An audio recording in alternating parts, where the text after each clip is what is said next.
সোহামণি, আম্মু তুমি কি করছো? সোহা এসেছে নদীর ধারে। এই যে যমুনা নদীর একদম ধারে বানিয়াজান শিমুলবাড়ি এই এলাকায়। ওই যে ওখানে দেখা যাচ্ছে বানিয়াজান স্পার বা শিমুলবাড়ি স্পার।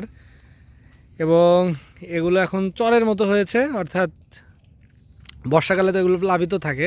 এখন এগুলো বালুময় জায়গা হয়েছে এবং ফসল এখানে লাগানো হয়েছে। সোহা এখানে প্রকৃতির সাথে নিবিড় সম্পর্কে ব্যস্ত। মা, পাতা ছিঁড়তে হয় না বাবা, পাতা ছিঁড়তে হয় না, ফুল শুধু দেখতে হয়। এই যে এখানে সরিষা বোনা হয়েছে এবং বাদাম গাছ, এই যে বাদাম, চীনা বাদাম গাছ। এই যে বাদাম বালুতে খুব ভালো হয়, চরাঞ্চলে বিশেষ করে হয়, বালু মাটিতে হয়। এখানে বাদাম লাগানো হয়েছে, সরিষা বোনা হয়েছে এবং এর মাঝখান দিয়ে আবার আছে হচ্ছে খেসারি কালাই। এই যে আমরা যে খেসারি খাই, এই খেসারি এগুলো। এই যে সোহা বাবা, এই যে বাবা, হ্যালো বাবা, তুমি কিছু বলো।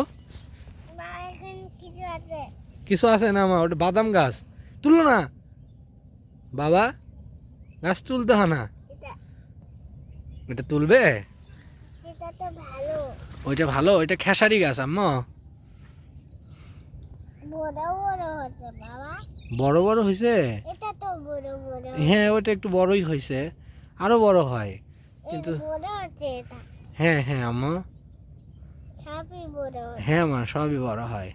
তোমার কি এখানে এসে ভালো লাগছে বাবা? তুমি যে বাদাম খাও না, সেই বাদাম গাছ এগুলো, এগুলো কিন্তু বাদাম। এই যে যেগুলো, এগুলো বাদাম। হ্যাঁ, বাদাম খাওয়া যায়, ভাজতে হয় আর আরো একটু বড় হবে তারপরে। হ্যাঁ, খেতে হয়, ভেজে খেতে হয়।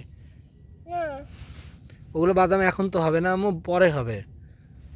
বাদামটাই হবে, আর অন্য গাছগুলো তো নষ্ট হয়ে যাচ্ছে, আর খেসারিটা হবে। একদম বালি মাটি, মানে কিচ্ছু নাই, মানে মাটির ভিতরে কোনো রস নাই, এতটাই বালি।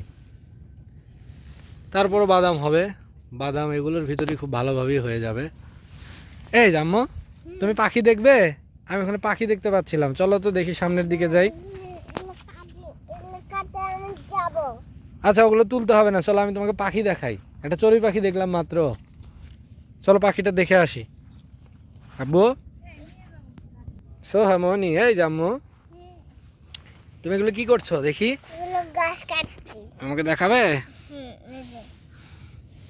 দেখো, বাদামের ফুল। এই যে বাদামের ফুল, হলুদ ফুল বাদামের। এই যে হলুদ ফুল, দেখো কত ছোট ছোট গাছ। ওকে, খুব সুন্দর দৃশ্য। বাদাম গাছ এইভাবে কাছ থেকে দেখা, আমরা হয়তো অনেকেই বাদাম গাছ দেখি নাই। বাদাম গাছ দেখার একটা সুযোগ।